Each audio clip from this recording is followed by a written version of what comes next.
So thank you for coming out this afternoon. Use your mic. Oh. Thank you so much for coming out this afternoon.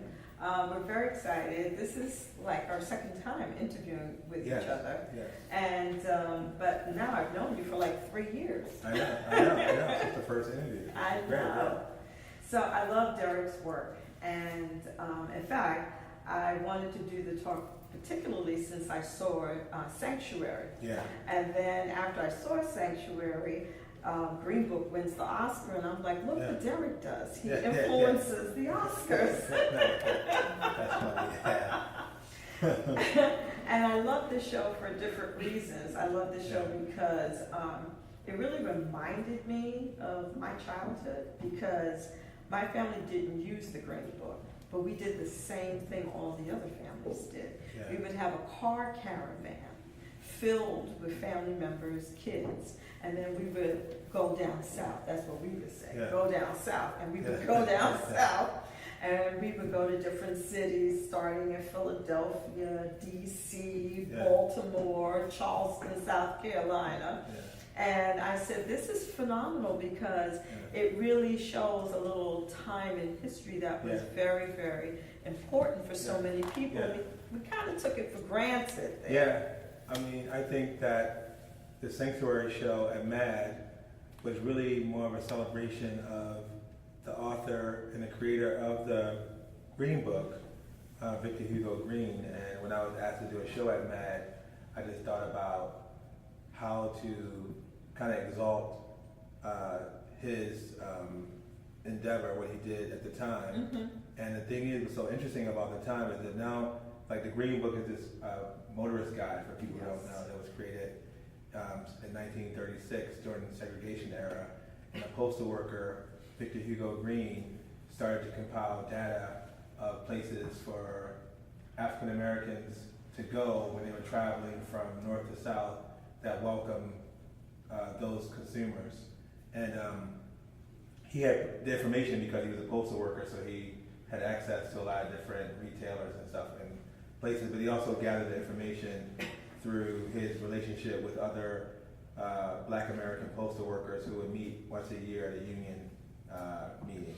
And so they would bring all the different companies that wanted to cater to Black travelers with hotels and restaurants and different things like that. But he started doing it, and what I thought was really interesting is that no one ever really looked at him as like an activist or a social activist. But to me, I feel like a lot of things that he did kind of really related to his idea of activism in a way that it was really more like, you don't really think about it in hindsight, because he just saw something that needed to be done and he did it. But then it opened up a lot of avenues and relationships that happened. And looking at it, I don't think that he was thinking about it as like a historical thing or a radical thing. But I noticed, looking back at it now, at this time, when you look at a lot of the places listed in the Green Book, it's like he created an archive. He did create an archive. Yeah, but I don't think he was thinking he was creating an archive like a historian. But a lot of places that existed in the Green Book at that time, mostly are not around anymore. Right. And some places have been turned into museums. And the reason why is not because of being in the Green Book, but a lot of places were owned by doctors and lawyers in America who took their own money and built like hotels for people to come stay. So I thought it was really interesting to highlight that part of his endeavor to create this thing. And it was very common in the Black community to do that. Yeah. And I think because it was so common, nobody thought it was extraordinary, but it was. And it depends, because it really ties into the Great Black Migration. And I don't know how many people are familiar with the Great Black Migration. It's the largest in the history of the United States. So 5.5 million Southern Blacks left the South, came north to New York, Philadelphia, Newark, Washington, D.C., Baltimore, went to Northern Virginia, or they went to Pittsburgh, or they went to Kansas City, Chicago, Detroit, or they went to L.A. It was like a fan where people went because it was in two parts. The first part was at the tail end of World War I, when jobs freed up and the United States was engaged in that world conflict. So people were able to come north to get the jobs. The Depression stopped everything, and then there was the second wave when World War II was going on. So a total of 5.5 million people. My grandmother came up in the second wave. Oh, really? All by herself. Yeah. And so a lot of us can document a family member who did it. But really kind of going back to your artwork, that's why I like your artwork so much. And for those of you who don't know Derrick, I have a little bit of a bio on him. You're the same age as my sister, born in 1970. He's both an American visual and performance artist. Sometimes he does curation. You come from a large family from Baltimore. I understand you have a lot of sisters. No, I have one sister. My mom had a lot of sisters. Oh, your mom had all like the 10 sisters. siblings, yeah. Oh, okay. And your family is very musical. And I sense that in your work, the music in your work. And you're a graduate of both Pratt and Columbia. Yeah. And you used to be a former school teacher. Yeah, I mean, I'm a full-time faculty right now at Brooklyn College. Okay. And I started in September, but my undergrad degree at Pratt was in art education. So I had the privilege of teaching in the public school system. In New York? Yeah, New York, in Brooklyn primarily, and in Manhattan. But part of my, undergrad degree was to teach in the public school system. I was focused mostly on elementary school, which was great. I really enjoyed it. I think it was like one of the highlights of my No, very few teachers would say that. It was different. I mean, I felt it was different when I was there because when you think about education, you think about the representatives of education, and most urban school systems, a lot of them have very little male figures. Yes, that's true. And almost and what they do have male figures, they have little to none black male figures in school systems. So, funny enough, it was very easy for me to teach because kids just wanted to be friends with me all day. So it was kind of interesting. It was almost like I was a coach or something when I was teaching in schools, because the kids would just want to hang out in my classroom, and they didn't want to go to recess outside. They would clean my board and mop. I would give them all the stuff to do in order for them to stay in the room, and they would just do it because they wanted to hang out in the classroom with me. But it was a good experience because I learned just about how people see, what things people are exposed to. I think that people, even with visual culture, you get a better sense of the general landscape of visual culture when you go into a school system and you look at all the things they have in the school. All the bulletins they have around. If you look at the books, the textbooks, and all the pictures they have in those books, you get to understand really how the blueprint of the way people see themselves in society, and the images that they're somewhat fed through either direct contact or just around them during the day. Okay, so now we can really delve into your artwork. That was one of the things I thought was very interesting because you are really caught up in deconstruction. Yeah. And when I look at your work, and I know that Bruce Nauman was a very large influence on you. Yes, he was. Yeah, I feel that in many ways you are deconstructing a lot of, negativity, and then you're re-putting things back in such a way that people can, see themselves in your work. And I saw that in a number of your exhibitions, that you're constantly trying to infuse Black culture, Black history, Black art, Black aesthetics, so that folks can see it very differently, and not those from that particular demographic, but everyone else outside looking and have a better appreciation. Because you're hot right now. Everybody's talking about Derrick. So wouldn't you feel like some of this has to do with you trying to reposition history? For me,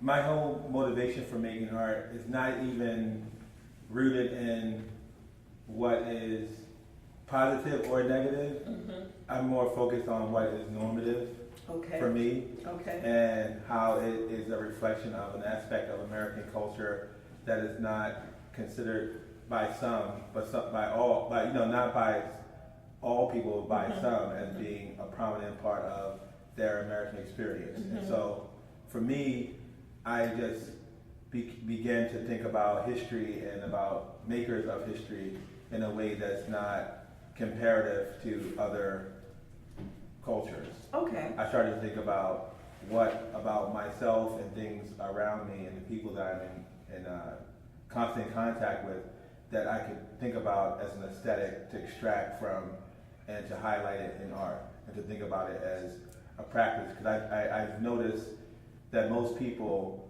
who are working class or come from, even if they become more stable or financially, they usually don't have a time for reflection to think about the fruits of that labor or the things that are essential to the survival of their cultural group, and or think about the things they do as being an aesthetic worthy of exaltation or part of a more complex thing. So for me, going through the whole institution of education and art, starting from the art education part, coming up to, going to Columbia for visual art, you start to think about aesthetics in a different type of way. And for me, when I started to listen and think about the contributors of culture and the contributors of aesthetics that we value and that we highlight, I started to think about just people in my family and things that they do and the routine of these things that they've been doing for years, and how that's been kind of a structure for the way that the general public has adopted. Like, you look at the handshake or the fist pump, like things like that. Everyone does that. When you look at TV, regardless of whoever's race, they're giving each other handshakes or pounds, and those things are coming from a traditional thing that's African and then Black American, but everyone does it. Like kids aren't thinking that when they give someone a pound or whatever or a handshake, it's coming from somewhere beyond American culture. But it is. Okay. And it's one of those things that exists in a lot of other types of ways that I think is important, but I also think of it as important as not saying this is better or worse than other things, but this is important to me. Okay. And it's important to people that may not think that these things are unique in certain ways, or things you do are unique. Right, but it's the colors that I think are just so wonderful. The brilliance of the colors that you use,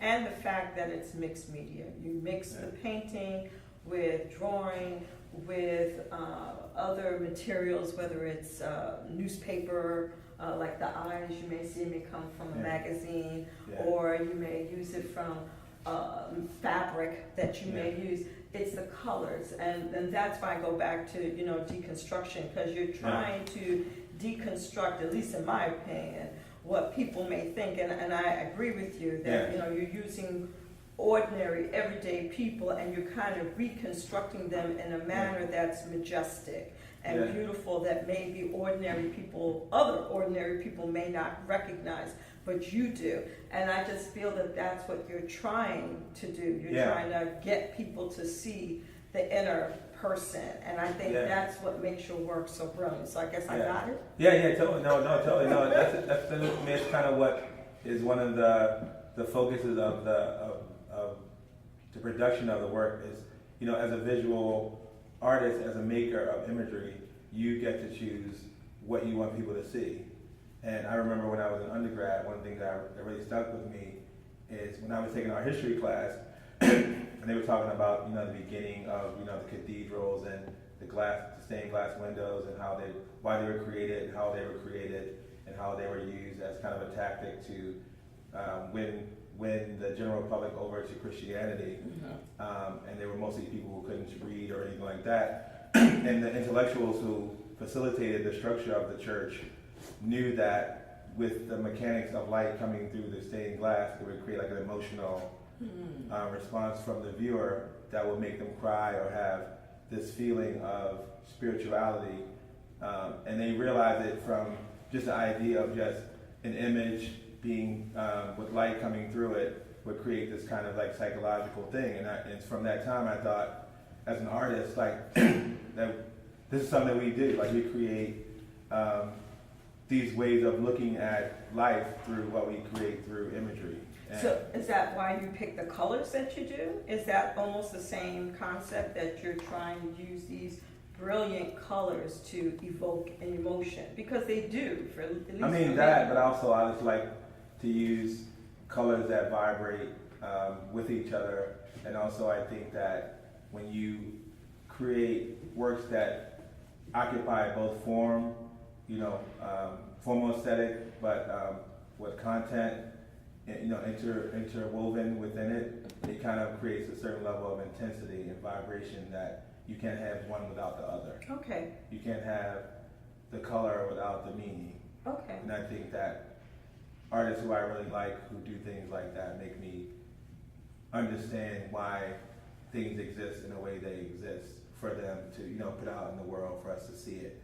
And color for me, because I'm an artist, as a younger artist, before you start to think about content and work, you kind of come into art as an artist thinking about form and color.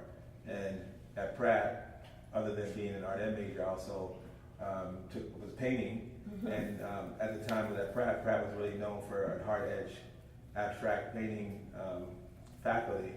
So I worked under a lot of professors who kind of dealt with like really hard edge geometric formatting of their work, and so that became part of just my interest starting. But also Jacob Lawrence taught at Pratt. See, that's what I was about to ask you, because when I look at your works, I think of two other artists. I really think of Romare Bearden and Man Ray. Yeah. I think of those two artists because Man Ray was very multidisciplinary, and he blended so many different things, and especially photography. And in some ways, you're not doing photography, but it does have a photorealism sort of look to it. Mm-hmm. And then I think of Romare Bearden because he used collage too, but it was different. Yeah. You used more paint, right? He used more imagery from found material. Well, one of the reasons I went to Pratt, coming from Baltimore, because I did a report at a community college I was taking before I decided to move to New York, and I had to do a book report, and I found this book on Jacob Lawrence, and it said he taught at Pratt. He was no longer at Pratt, he was in Seattle at the time, but I read that he taught at Pratt, so I decided I was going to go to Pratt. Okay. And so I went to Pratt, and I actually ended up meeting him because they honored him. I guess when I first got to Pratt, like a year in, he was being honored, so they brought him to Pratt, and they knew that I came there because he taught there. So they let me usher him, he and his wife, Gwendolyn, around for the day. And so, I mean, he's always been a big influence on my work because I think that the people I'm interested in having conversations with my art are people who appreciate color, appreciate decor, but also appreciate content and thought-provoking imagery intertwined. I think there's a power into making images visually provocative, but also allowing the work to have layering that you can kind of pull away from the work and get things beyond the visual part, but also the visual part is attached to meaning and representation. And I think about those things as an artist, but I never think about my work in relationship to the structure of like oppressive structure or things like that. Like regardless of the overall climate of the world or social climate, I always think about the idea of the value principles that we kind of forget about when we think about the distractions of the survival of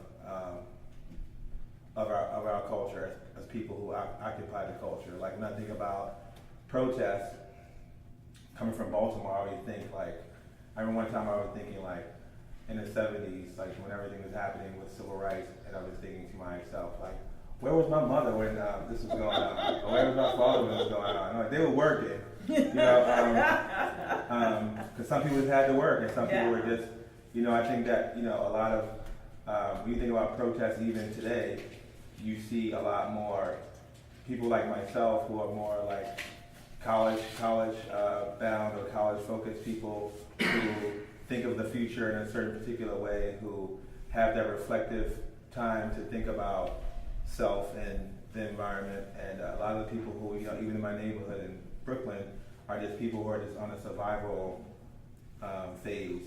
But then I have to interrupt because I noticed in one article that you said you like hanging out and talking with people in your neighborhood. Yeah, I did. But I live in Harlem, and I find that people, ordinary people who are just, you know, trying to make it day to day, they do pay attention to things, not maybe on a political level. Yeah, not on a political level. But they do it on an everyday level. Yeah, like, they do. I had someone like a couple of days ago, hi, how you doing? How's everything going? And he was talking to me like he knew me. And I'm like, who is this person? This person apparently knew that I do art, I give tours for people to learn about art and history.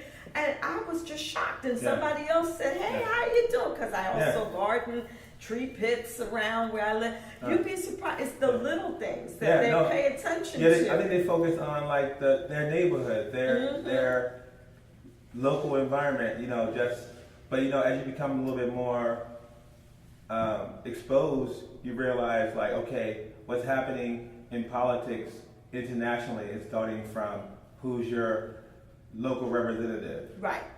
Like people don't think like that in the local neighborhood for the most part. They're not thinking about like, let's not just vote for the presidency, let's vote for the representatives in your community. Right. You know, when you go to the voting polls on those days, it's not that many people there. Right. But those people who get in office on those smaller levels are somehow connected to what happened on a bigger level. And so that dovetails into this, because when I look at your new exhibition, Interior Life, it kind of speaks to that. Mm-hmm. You show every room in the house, the bedroom, the kitchen, the bathroom, the living room, and I can connect to it because you really bring in colors and symbolisms that many of us kind of grew up with, and some who didn't. But when you explain it to them, they say, this is how everybody used to live. You had the china cabinet in your mother's, you know, kitchen or dining room, and the good china was there, and you had the little knickknacks all over the place, and there were always family portraits throughout the house. I feel like you're also speaking to that on a sort of I mean, political level. For me, you know, it's always about what I want to see and what I don't see. And when I'm making work or thinking about a body of work, I always think about what I can contribute to the conversation of visual culture, and thinking about what the future viewership will be and how I can add to that now through my work. Like when I'm making work, I don't even really think about like my generation of people. I think about the next generation. Okay. Like when I think about mine, I think my audience is like 8 years old right now. Okay. Like for the future. When you think about art, you think about the artists that I like. Like I didn't exist when they were making what they were making. And a lot of artists that especially within the Black American culture, when you know the history of artists, a lot of artists who are being celebrated now are just being celebrated right now. And they've been making work since the 50s. Yeah. And now people know who they are. I mean, I had the privilege of learning who they were because I worked at a gallery in Chelsea in the 90s, late 90s, early 2000s. And so I had the privilege of meeting like Ed Clark and Frank Bowling and Herb Gentry and Al Loving and all those guys. And even Benny Andrews. Oh, yeah. I met all those guys when I was in my 20s, and it's so different now I'm time is different, but I remember when you meet those artists back in the day and they would talk about their experience being an artist at a particular time, they were not super happy about their position because they knew how much they've contributed to the overall landscape. But I learned like the idea of being an artist really is about just because I was around them and that I thought they were great and they were masters and all that, but the world didn't know who they were. And I thought this as an artist, as a black artist, I was just gonna be making art with this in the same way. Like I wasn't even upset about it. I just realized that these guys were not getting what they deserved, and I kind of figured that I'm not gonna get what I deserve either, so I might just be okay with that right now and just keep making work. But you know, the fact that it's changed, or it's changing in some ways, is definitely a plus. But I always think about like just as a contributor to the conversation, like I want to show something that is not, again, not comparative to something else, but just like an extension. Like this house or these rooms could be a reflection of someone who may be out protesting all day or something, or someone who's super the opposite of this. Like, you know, I remember I was hearing, I think, was it Faith Ringgold? I just saw her. Yeah, she was talking about her, the protest, when she was protesting about the museum when they were going to do the show, I think at the Whitney, and how, their life, she was protesting, she was one of the artists protesting, but like she probably went out with her girlfriends after to a bar and had some drinks. Like, people do that. Like, there's no way that we can exist in the world if we didn't have time for reflection and meeting hanging out with your friends. Like, a lot of times artists don't show that part of how they exist. Their humanity. Yeah, especially as black artists, sometimes we don't feel allowed to show our existence in a very normal way, in a very realistic way, the way that we exist beyond the politics of the world. And so I don't really think about myself as thinking about political work, but I think the fact that when you show things that are not the norm for most people, but it's the norm for me, it becomes like a political gesture. Because like the recipes on the wall are recipes from various celebrities and other historical figures who were considered chefs, or I think it's one woman, I think it's Edna Lewis. She's like the first published soul food chefs in America. And then, those little things I think about, like historical, how can you archive or create an archive of your work that's not didactic in a way that you are not encouraged to look around and to explore. And I feel like these rooms are really about exploring and seeing things, like the Soul Train reference on the refrigerator, which is something that most of us of a certain age, we know about Soul Train. There's like a little thing that they have to love, peace, and soul. Yeah. So it's a lot of it's a lot of different things that I was interested in, but I just thought about how can you make something that is not focused on irony or juxtaposed for something that is oppressive. How do you make something if you had to make what you wanted to make? Like, that's why I think to myself, like, what would I make if I could make whatever I wanted to make? Okay. That's what I think about regardless of everything. We're going to ask people for questions, so if you have them, start thinking. But I was asked by ArtNet to ask one question. So ArtNet asked me to talk to you briefly about the painting for Empire. She wanted to make sure, did you really do that portrait of the main characters in Empire, and what were your thoughts about that? Well, it's really interesting because a lot of the work that I've been making have been mostly just things that I want to see, but then in the past couple of years it's kind of expanded into different areas, and one was starting with Insecure, the show. I had an exhibition at Contemporary African American Museum in LA, and Issa Rae, who is the producer of the show and the star, she used to work there at the African American Museum, and so they were doing a site visit for the next season, and they contacted the museum and asked them could they shoot the scene in my installation, and they were going to keep everything the same and to do like a whole scene in it. So that was the beginning of my relationship with working with like TV and stuff like that. And then, which was awesome, and so it was really respectful. They said it would be very respectful, you know, of the show. You know, it was a flattering segment, and so I said, cool. You know, that's actually my favorite show. So I was like, of course, you know. And then when Empire contacted me, well, actually the curator for Empire, Raquel Chevremont, who is part of the McLean Thomas, but they also do collaborations with curatorial practice and things like that. She was curating for Fox. Okay.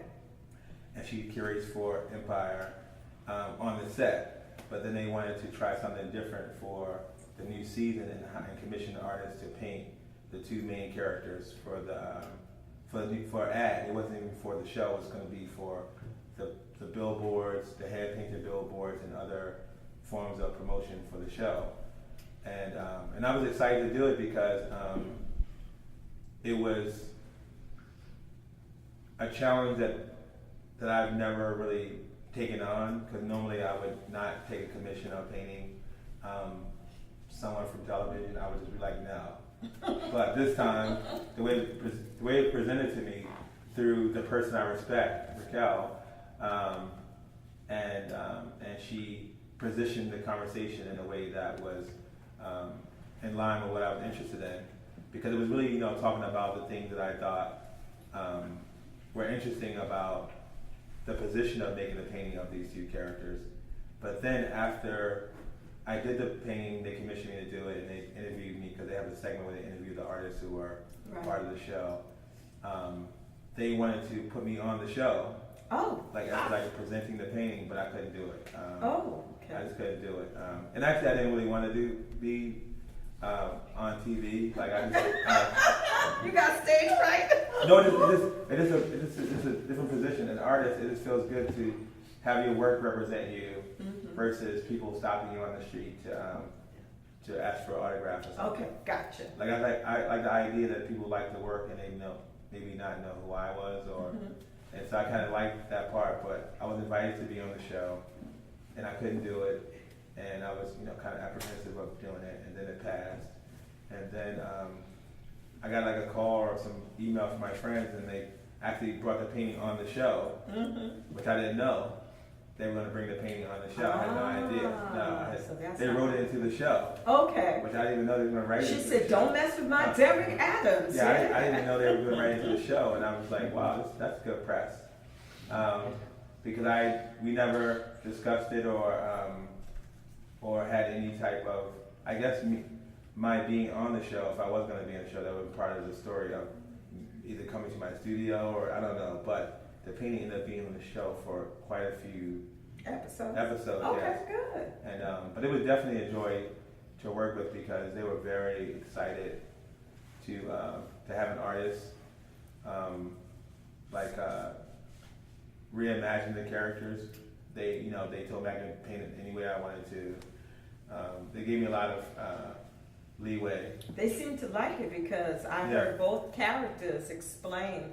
In the video interview that they felt you got them, and that's pretty cool. I try to do it. I try at least when I make a portrait of someone, I try to focus less on the exactness of the person and more on the attitude of the figure. Because I think the attitude is what people remember most about anybody you meet, is that demeanor, and then some of the other characteristics become more prominent, but the characteristics still relate to the way that you see them through their demeanor or their posturing. Okay.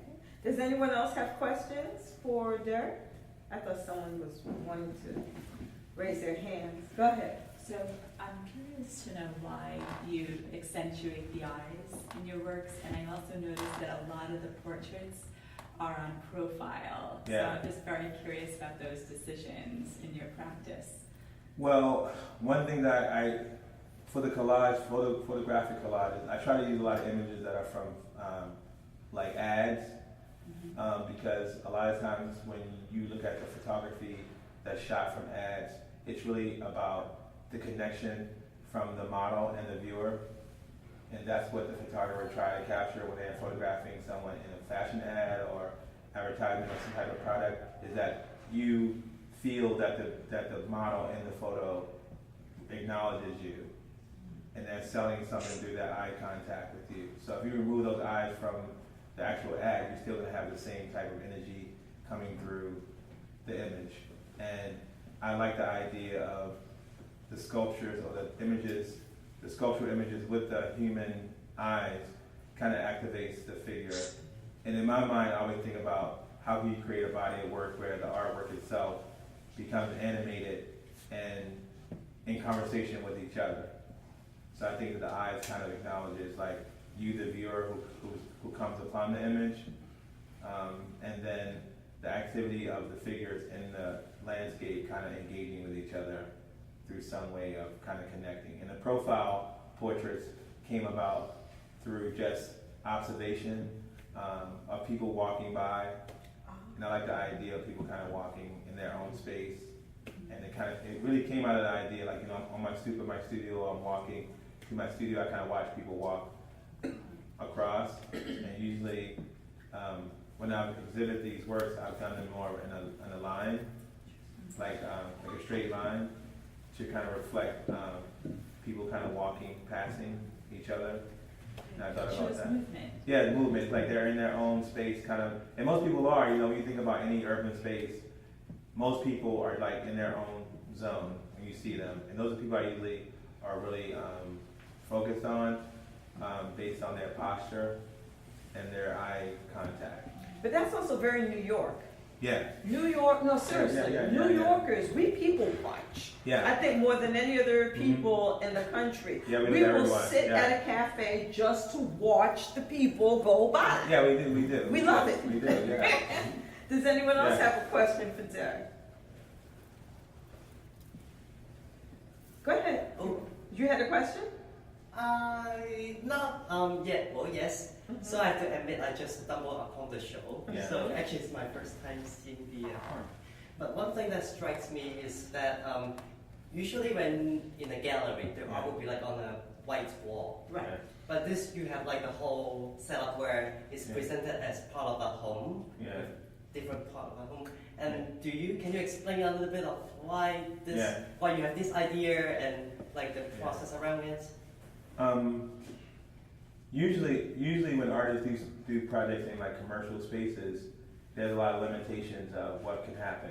And most of the products that are presented in the commercial space are usually focused on sale. This particular space, which is a commercial space, and the show being curated by Francesco Bonami, who's a pretty well-known curator, it was encouraged for me to kind of think about the space in a different way. Outside the box. Yes, it was encouraged for me to come up with a solution to present some of my ideas in a way that didn't look like a sales show. And it was actually the reason why I really wanted to do the show is because I was encouraged to kind of just do whatever. You know, basically they told me to do whatever you want, like just, you know, and I, you know, when people tell an artist to do whatever they want, It goes. you gotta do it. And so this is something that I've been, you know, I've done a few wallpaper installations. I have one at Live Arts right now in the lobby.